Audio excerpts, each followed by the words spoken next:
My name is Laura Barba, and I'm 21 years old. My name's Erica Barba, and we're twins. I experienced a lot of anxiety and stress that prevented me from being able to take tests in school.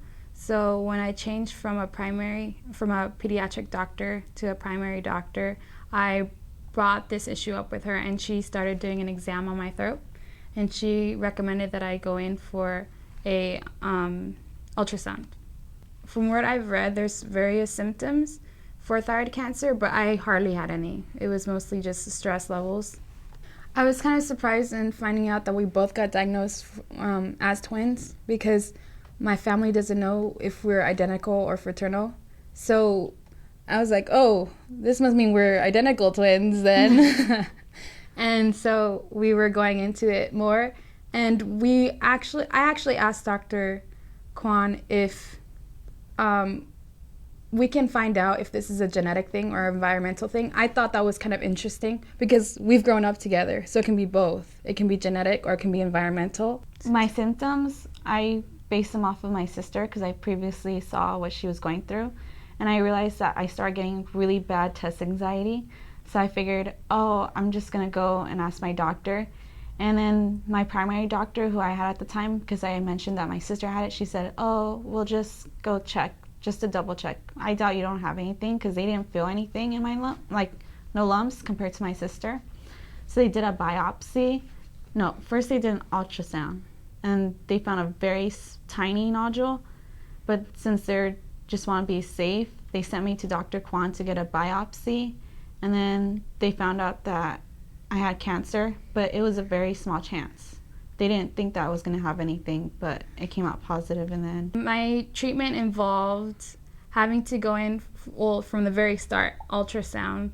After an ultrasound proved that there was a nodule in my throat, they had biopsy done. The biopsy results came out positive, so we had to go and see Dr. Meany. So then he talked over surgical procedures and what I would have to do, what to expect. After surgery, I went in for radiation treatment to ensure that cancer that might have spread in my lymph nodes were completely killed off and there was no trace left. I had radiation treatment in Holy Cross Hospital.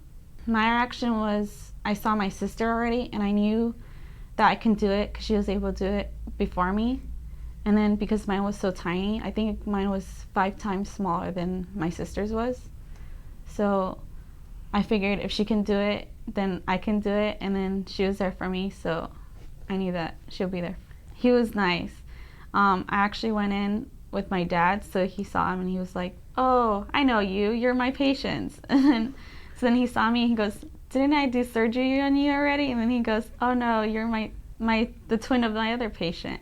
So then he would ask me, oh, how's your sister? And then I would tell him, and then he'll ask me how she's doing, if she's taking medication, if everything's all right. And I told him everything was fine.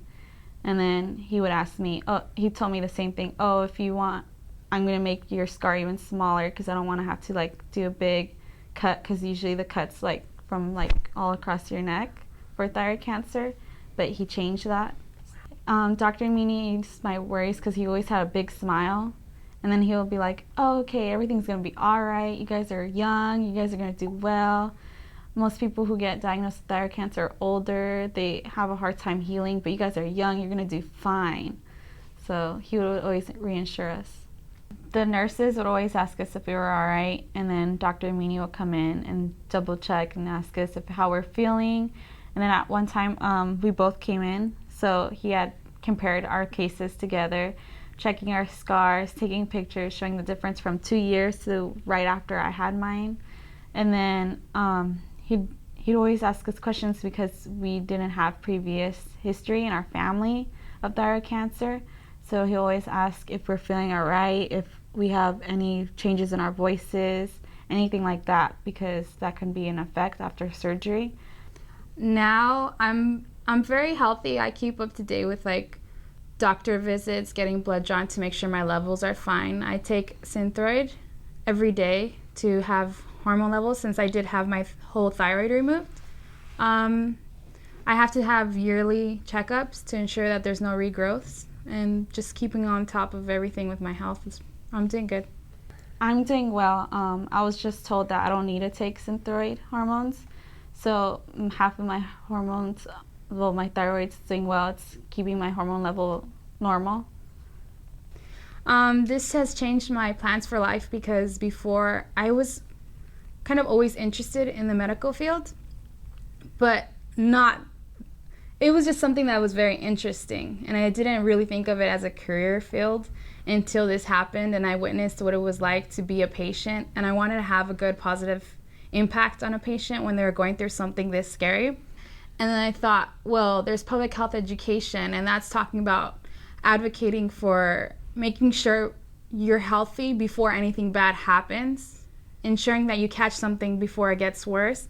And I thought that's very important. And that's one of the things that affected me in my experience, because I caught it really early because I was effective in asking questions.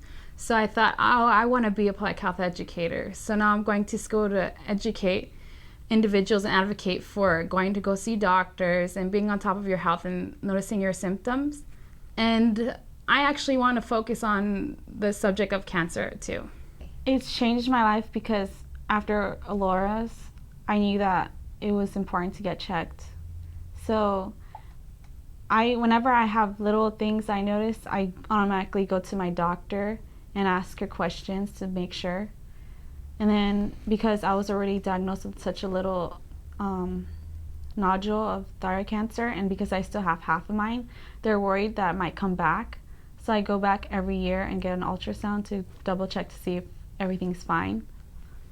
For other individuals who face the same diagnosis in cancer, I think I would probably say that they would have to really pay attention to their symptoms and not be afraid to share information with their doctors, because it plays a key role in what the doctors have to do, and like going into your procedures. And if you say something and you don't back it up with other information, there's no way of doctors knowing what you're going through and being able to help you. So in order to have a more effective treatment with doctors, you have to go and be honest and don't be afraid. And it always comes out better. I don't understand why patients would be afraid when they're going in there for help in the first place. And that's the only way they're going to get treatment.